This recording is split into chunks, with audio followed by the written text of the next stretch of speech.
Hey everybody, I'm Emily Holle here with Jennifer Foresman. She recently renovated her backyard and we're going to talk about everything hardscapes today. Thank you so much for allowing us to check out your beautiful space. Oh, thank you for coming. I'm excited to share it. All right, Jen, let's get started. What was your vision when starting this backyard renovation? Ooh, my vision was really based on Cape Cod. We had visited a little bit before we started the design process, and I just loved all the colors. I loved the bluestone slate. I loved the neutral backdrop, the whites, and I loved the blue hydrangeas. And I was just really inspired by something that felt classic and timeless, because this is a space we hope to live in for a very long time. I love that. You know, you live in the South, so it's kind of fun to see where other places can influence design decisions. That sounds beautiful. Thank you. Thank you. All right, I've got one for you, and we are looking at what outdoor living trends are you seeing homeowners gravitate toward right now? You know, it's really interesting. I think there's a big movement to have your indoor coordinate with your outdoors. I think you did that here too. Yes. You know, walk through the front of your home. You know, there are a lot of houses with big windows on the back now, or French doors that open up, and so they're really liking things to flow seamlessly from a materials perspective and color perspective, just to be really cohesive. I think people are gravitating towards the interior matching the exterior. That seems to be really important in design. What was the biggest factor guiding the early design process?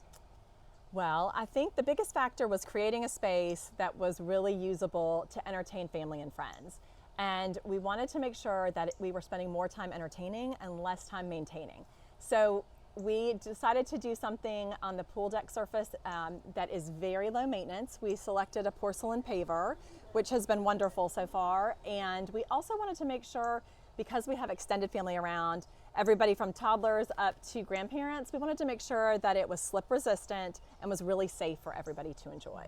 That's important. I'm glad you thought about those details, because I think some people get hung up on things just being pretty. Yes. Or, you know, the slip ability is something they don't think about. Right, And so that's right. important. So I love that y'all thought about that. Thank you.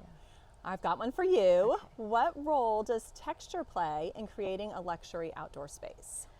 So texture's key. I think layering all these different elements, from the pebbles to the pavers to the wall surfaces, really creates interest. I think that's the biggest thing, is to have something that mixes and matches well, but texture is just important outdoors as it is in. You know, having wood elements come into play, you know, even the scallop on your umbrellas that you have, textures create warmth, they create movement, and definitely play a huge role in outdoor design. Yes, I love that. Just helps to add interest and keep things feeling fresh and cohesive. Yes, yes. All right, Jen, I know you used our Terra back here. Yes. How did you approach selecting the pavers and coordinating all these materials together? So that was a bit of a process. I really thought, oh, I'm just going to go pick my favorite color and it'll be perfect. And I spent a lot of time analyzing. We ended up going with Bet and Gray, which I absolutely love. And we started with some other colors because we have a natural slate patio that was existing. And we also have some field stone around the perimeter. It really had to tie everything in together and not feel like a standalone surface. So we started with some cooler grays, and then I quickly found out those did not sit right with the natural stone. And so we kept moving a little bit warmer and a little bit warmer until we got to the Bet and Gray. And I really feel like it's the perfect choice, because it gave me that bluestone look I was trying to get to, but it also tied in nicely with the natural surrounding stone. It is so pretty. Thank you. You did a great Thank job, you. and I know you're very particular about color. Yes, indeed. So the fact that you landed on Bet and Gray and to see everything come together, it is stunning. I love it. Thank you so much. Thank you. I'm really thrilled with how it all came together. Good. All right, now your turn. How are homeowners approaching outdoor living differently today? Well, there's a really big movement to live in your home and to vacation in your home. I know that might sound silly, but after the pandemic and all the investments people made in their homes, I think they really loved being home. Yes. And treating their outdoor space like a vacation space. I know we laughed when I got here today and was like, I don't think you're going to ever leave your home. I might not. That's important. I mean, we spend a lot of time at home, and so designing a space that feels elevated or luxurious, or like a vacation home or a resort, or this outdoor living oasis that you can live in forever, is important. And I think that's a really big focus right now, is thinking Yes. about a space that feels like a vacation, entertaining, like you said. All the holidays are probably spent at your house now. Yes, So indeed. that's a big movement, is really just creating a space that you can love forever and really spend a lot of time in. Excellent. Okay, next question. How important was it to you to create a cohesive look throughout your backyard, and how did you do that? It was very important to me, and mainly because when we first started the process, we had a couple of contractors come in and they were tearing up everything in the backyard, and they wanted to start from scratch and make it look very sleek and very modern, which was beautiful, but it's not my home. I live in a colonial style home. It's very traditional, and while we have it updated and we try to keep it feeling fresh, we wanted it to feel like this had always been here, potentially. Not old, just feeling like it was part of the original design and not a completely separate space. So I was very conscious about mixing different materials, using natural stone with the porcelain to soften it a little bit, and just making sure that it had a classic feel between the landscaping as well as the hard surfaces that would blend well with the interior of the home. Yeah, I love that. And I think a lot of people think, oh, we're building a new pool, let's make it feel modern or a certain style, when you really need to pay attention to the rest of your exterior. Agreed.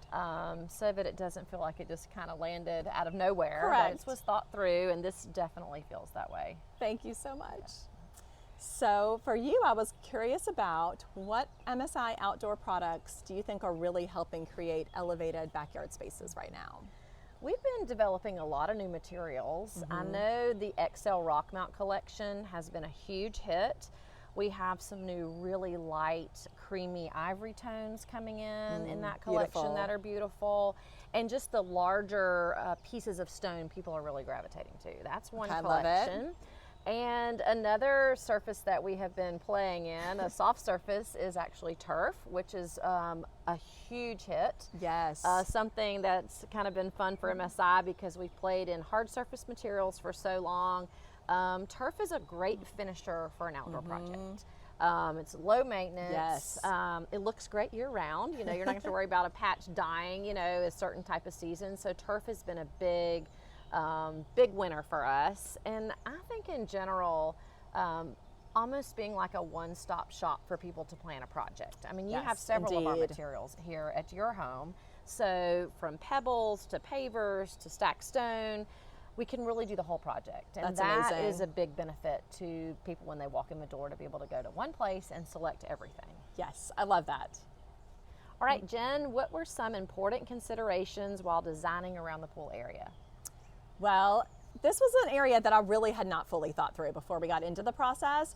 And what we ended up doing is taking our pool decking and selecting a matching pool coping. So it's very clean. It just runs right into the water. Your eye goes directly to the pool, which I love. And so that was one thing. Some of the pool contractors we talked about doing natural stone, which was also beautiful. But because this coping was available that matched the Benton Gray paver, we thought that was a no-brainer. So we love how that turned out. And then the other thing that we had not really thought through was just about the waterline tile itself. And so I think there's really multiple approaches you can take when thinking about that. We chose to go with something that was very similar in tonality to the pool decking. So again, your eye just sort of leads right out to the water. That was our main focus. But I've been noticing a lot of people having so much fun with waterline tile and doing stripes or doing fun patterns within there, or just a pop of color even in a solid tile. So there's so many beautiful options, and you really get to have fun with how you want to approach that. That's great. There's a lot to consider when designing an outdoor space. Really I think is. Yes. people don't realize all the decisions that you have to make. Even the coping, for example, I bet a lot of people don't even know what a coping is. That's an element that a professional knows about. Exactly. I know there's a lot of questions around that when you go to design a pool, and so I love that you all really thought that through as far as the look and the way it transitions smoothly, Yes. seamlessly. It really finishes it off beautifully. Thank you so much. Well, I've got one last question for you. So what advice would you give to somebody who's just starting out with a backyard renovation? I believe that they really should hire a professional. I think it's great Yes. to hop on Pinterest and follow influencers to kind of see what's trending and what people are doing. But this is not an amateur DIY project. It's not. No. You know, there are tons of elements structurally that you really can't mess up on. That's right. So That's right. whether it's a landscape architect to help come up with a design plan, you know, listen to your Cape Cod dream. Yes, you know, exactly. That you had. Exactly. But those professionals are experts, and it's That's right. very important to work with them. Just so mistakes don't happen. You know, you don't want your pool to leak. You don't want someone to slip No. and fall. Even And just drainage in the Drainage. yard itself. You don't want a big pool of muddy water like off to the side. Yes, that's right. That's right. So I think that's very important. Working with a landscape architect, a pool contractor, that's my number one. And then, you know, think about how you want to live in that backyard space. Like for you, I know it was important for your parents to be able to hang out here, or cousins, you know, Yes. entertaining. So there's a lot of elements from design that are important, but also what's important to you as far as using it. So lots to think about. Yes, indeed. I really enjoyed talking to you today. thank you so This is such much. a beautiful pool. I want to come hang out soon. I can't wait. Okay, good. And if you all want to learn more about MSI surfaces, go to our Hardscapes page. You can see everything we talked about today. There's so much MSI has to offer for the exterior.